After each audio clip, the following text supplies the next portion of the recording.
mobilize all the believers in the church, the strategy for evangelism maybe. Ya, yang tadi yang dijelaskan, di mana yang seperti yang sekarang 50.000 orang itu dipersiapkan tadi yang 7 langkah itu supaya mereka seperti kita. Nah, itulah strategi yang dilakukan. Ya mungkin sedikit juga kemarin saya sudah jelaskan juga sedikit. Setiap hari mereka merintis satu gereja. Setiap hari satu gereja. Ya. Mereka hanya menerima 300 orang secara khusus dilatih selama setahun. Baru 300 ini pasti merintis semua di tahun berikutnya.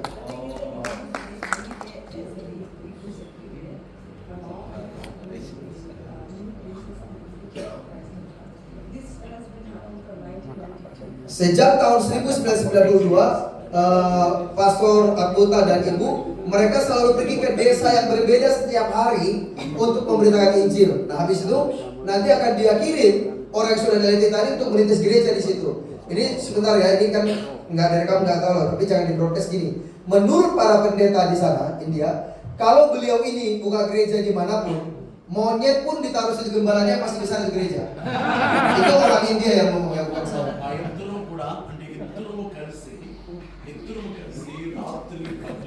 Sorry agak ini kurang agak rendah.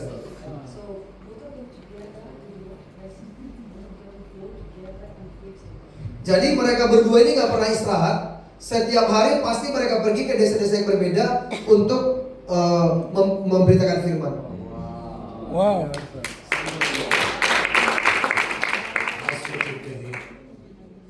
Pastors say humble request. Number 1, మెసేజ్ వినేటప్పుడు చెప్పేటప్పుడు వింటున్నారో లేదో మీరు అబ్జర్వ్ చేయండి. So it's my humble request is one thing. See that your congregation is listening to your sermons. That is very important that they listen and understand what you're preaching. See that they do not look into their phones and text others or sleep or talk to others. Dengan segala kerendahan hati, salah satu permintaan saya buat semua Bapak Ibu para pemimpin, para gembala, yang paling penting supaya jemaat itu tuh mendengarkan firman Tuhan. Mereka tidak melihat handphone atau ngobrol atau tertidur. Pastikan mereka dengar firman.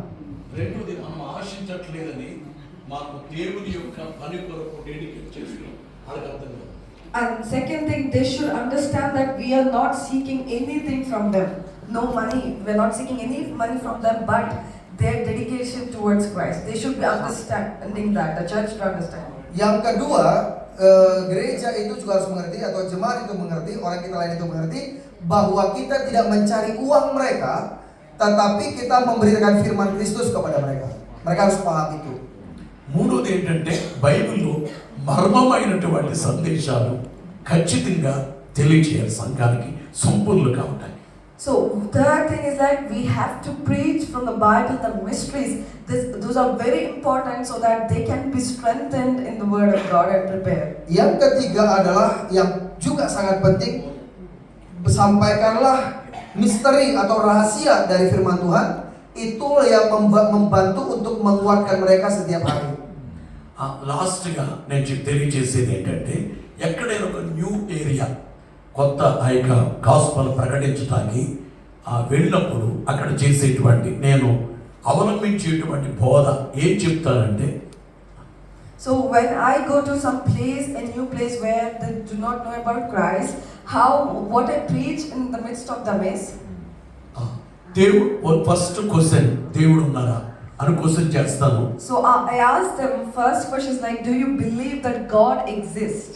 దేవుడు ఉన్నారు అనడానికి ఆధారం ఏంటి అనేది అడుగుతాను. So the second thing I ask, what is the proof that God exists today? The Jadi second question. setiap kali saya pergi ke daerah di mana belum ada orang percaya di situ, saya sebelum memberitakan firman Tuhan selalu saya menanyakan mereka 2 pertanyaan. Pertanyaan yang pertama, apakah engkau percaya bahwa Tuhan itu ada? Terus kemudian yang kedua, apakah engkau mau bukti bahwa Tuhan itu nyata? అంటే దేవునికి అంటూ ఒక స్పెషాలిటీస్ ఉండాలి. దేవుడు అంటే ఎవరూ కలుగు చేయకూడదు, దేవుణ్ణి ఎవరూ చేయకూడదు ఆయనకి ఆయనే ఉండాలి, పరిశుద్ధుడై ఉండాలి, ప్రేమమయుడై ఉండాలి, శక్తివంతుడై ఉండాలి, జ్ఞానమై ఉండాలి, బ్రతికి ఉండాలి, సర్వము వ్యాపించి ఉండాలి. ఈ లక్షణాలన్నీ ఎవరిలో ఉంటే వారే దేవుడు. So I tell them is that God exists, and there's proof that this whole universe is there. That itself is a proof that God exists. And if God exists, then God should have some attributes. He should be holy, He should be all powerful, He should be all wisdom, He should be greater than any human being on this earth. He should have some attributes to be God. Jadi kemudian saya berkata Tuhan itu nyata, Tuhan itu ada. Buktinya langit dan bumi ini ada, seluruh dunia ini ada. Kalau memang Tuhan itu ada, nyata, maka ada atribut itu apa ya pastinya? Atribut memangnya.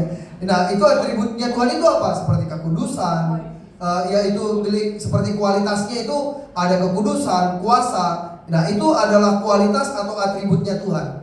ఈ లక్షణాలన్నీ కూడా యేసు ప్రభులో లేకపోతే యేసు ప్రభువారిని విడిచిపెట్టేమని చెప్తాను నేను. So I tell them, if you do not find these attributes, these qualities in Jesus Christ, leave Jesus Christ. That's what I preach. Dan saya mengkhotbahkan begini, kalau kita nggak melihat kualitas ini, atribut Tuhan ini di dalam Kristus, yaitu kekudusan, kuasa, mukjizat, tinggalkan aja Tuhan ini. యేసుక్రీస్తు ప్రభువారిలో ఇవి లేకపోతే విడిచిపెట్టేయండి. ఈ లక్షణాలన్నీ ఉన్నవాళ్ళు ఇండియాలో ఎక్కడ ఉన్నారో వెతకండి, ఇండోనేషియాలో ఎక్కడ ఉన్నారో వెతకండి, అమెరికాలో ఉన్నారో వెతకండి, జర్మనీలో ఉన్నారో వెతకండి, జపాన్లో ఎక్కడ ఉన్నారో ఈ చెప్పిన లక్షణాలు దేవునికి ఉండవలసినటువంటి ఈ లక్షణాలన్నీ ఎవరిలో ఎక్కడ ఉన్నాయో వెతికి ఆయన పాదాల మీద పడమని చెప్తాను. So what I say is that if you find these qualities that a God should have, if you find in anyone in India, if you find in Indonesia or America or in any other country, I say go to that person. I say go to that person who has all the qualities that a God should have. Kalau engkau menemukan ada kualitas seperti ini di Tuhan yang lain, di India, di Indonesia, atau di Amerika, atau dimanapun, pergilah kepada dia yang memiliki kualitas seperti itu. దైవ సేవకులమైన మనం ఏం చేయాలంటే ఏ మతాన్ని కానీ ఏ మనిషిని కానీ దూషించకుండా ఈ రకంగా బోధిస్తే అంటే దేవుడు ఉన్నారు, సృష్టి ఉంది కనుక దేవుడు ఉన్నారు, ఆ దేవునికి లక్షణాలు ఉండాలంటే ఖచ్చితంగా ప్రభు దగ్గరికి వస్తారు. So when we say that, it gives them time to think about it themselves. They do not have to be brainwashed by somebody else. They think about it. And also do not criticize any religion, any person. Let's just say what we know about the Lord, and they will come to Lord because we are preaching the truth and nothing other than that. Setelah kita menyampaikan itu, berikan mereka sedikit waktu untuk berpikir, tapi jangan mengkritik agama manapun. Kita hanya memberitahu Tuhan seperti apa yang kita kenal. Kita beritakan mengenai Tuhan kita. Di situ itulah yang membuat mereka datang kepada Tuhan. You don't criticize any person. కేవలం క్రీస్తు ప్రభువుని గురించి మాత్రమే చెప్పాలి. దేవునికి ఉండే లక్షణాలు చెప్పాలి, అవన్నీ క్రీస్తులో ఉన్నాయని చెప్పాలి, క్రీస్తు లాంటి వారు ఎవరూ లేరని చెప్పాలి. కాబట్టి క్రీస్తుని గురించి బలంగా బోధిస్తున్నామని చెప్పాలి. So let's not criticize anybody. We should take it into an account that we do not criticize any person that we see or any religion, or do not bring up about what's there in the books or anything, but only we preach about the Christ, the facts of Christ, how great He is, and they will for sure be brought unto the Lord by the Holy Spirit. Jadi ya kita tidak mengkritik siapapun, kita hanya memberitakan Kristus, dan Roh Kuduslah yang menuntut mereka datang kepada Kristus.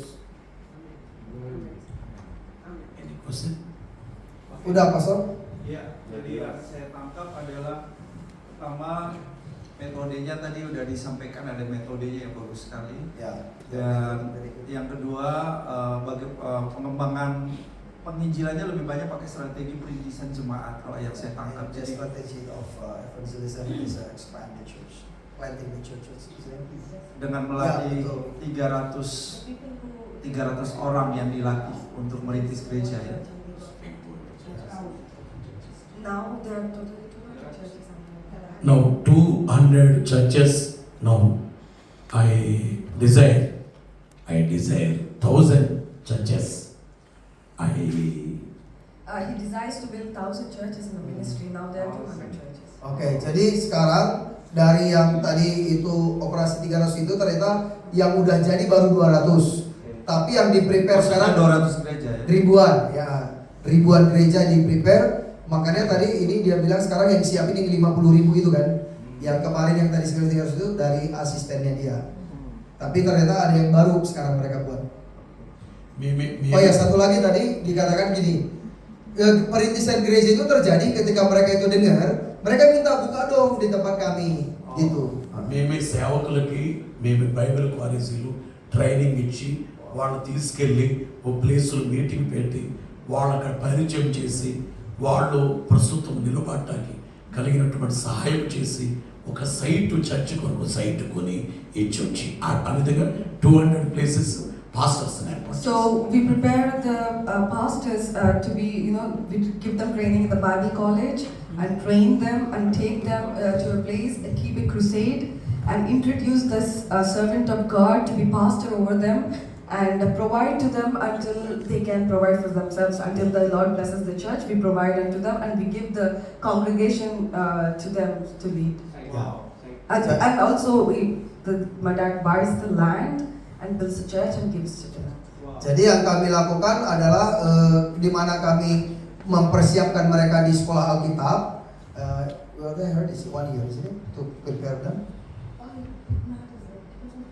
Oh iya. Jadi memang beda-beda. Kemarin kan ada beberapa juga yang saya wawancarai mereka, tapi ternyata ada juga yang lebih setahun dipersiapkan mereka. Setelah persiapkan di sekolah Alkitab itu, kita KKR di daerah mana, dipersiapkan di situ, kita utus, kita kenalkan ini nanti jadi gembala di sini, kita belikan tanah di situ, kita bangunkan gereja, kita serahkan, kita katakan ini di gembalamu. Kita akan support mereka sampai mereka berdiri sendiri. Kalau sudah berdiri sendiri, udahlah mereka jalan sendiri. Every year ఒకసారి అక్కడికి పెడతాం. మా లారీలో mike system, lighting system, stage and photo సామాగ్రి అన్నీ తీసుకెళ్ళి మేము ఖర్చు పెట్టి, అంటే మేమే తీసుకెళ్ళి, మా లారీస్ ఉన్నాయి, బస్సు ఉంది, అన్నీ తీసుకుని వెళ్తాం. తీసుకెళ్ళి అక్కడ ఏర్పాటు చేసి ఆ వచ్చిన ఆఫరింగ్ అంతా కూడా ఆ సేవకునికి ఇచ్చేసి వచ్చేస్తాం. So every year, once in a year, we go to their churches, we preach and everything. We take our lorries, mic, sound, everything, and we take the food and everything. We go there, set up a stage and a huge crusade. We preach there and we give food to the same church. Every year we go. Every year to the churches that my dad has built, to the 200 churches. He goes and he does that. After we give the offering, that offering goes to the church pastor that my dad had appointed there. Jadi setiap cabang gereja yang beliau buka, setiap cabang itu dikunjungi sekali setahun.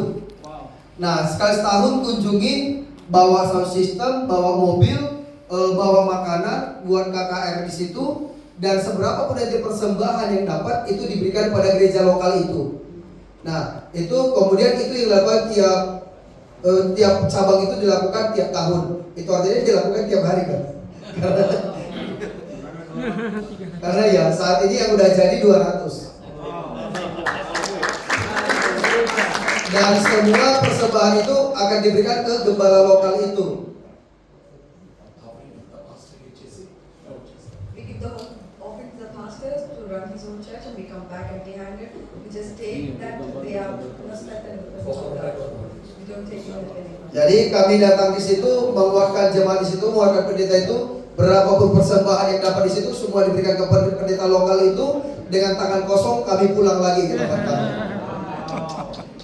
ఈ పద్ధతులన్నీ నేర్పించినటువంటి ఒక మహాభక్తుడు ఇండియాలో ఉండేవారు. ఆయన 120 years జీవించారు.